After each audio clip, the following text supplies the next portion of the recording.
Alan Kirkup, assistant soccer coach, women's soccer at the University of Florida. What do they expect to be doing as an assistant coach? You know, I spoke to a friend of mine this weekend who's just got a new job as an assistant coach with an SEC school. And so I asked him, what are you going to do? You know, what's your role? And he couldn't tell me his role, which flies red flags immediately, because if you don't know your role as an assistant, you're doomed. You know, and he's a very, very good coach on the pitch. Very good. Knows the game inside out. So I said, are you going to be allowed to coach?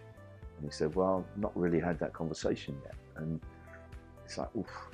You know, if you're expected to do paperwork and official visits and recruit and the bit you love, you're not going to be able to do, that can be a problem. And I think defining your role and knowing what your role is will be a way for you to, as an assistant coach, to know what you're supposed to be doing.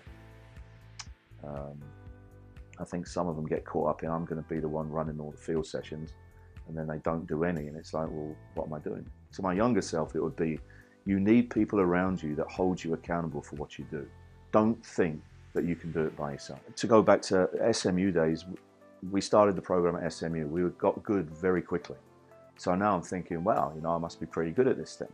And then you get to a Final Four, then you get hired by Maryland, and you go to the Final Eight, and 2 years in a row, whatever it was. Then you go to Arkansas thinking, I'm invincible.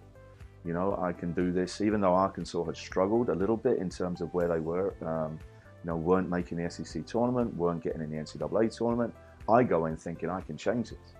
So 5 years later, when you've made no progress, I would say that one of the reasons for that is because the people that I had around me, who were great people, but I never felt that they held me accountable for what I was doing. It's just, this thing is going to be all right down the road, when really it wasn't going to be all right. We were doing some things that, certainly on the recruiting side, that perhaps we should have been doing better, but there was always that feeling of it'll be okay.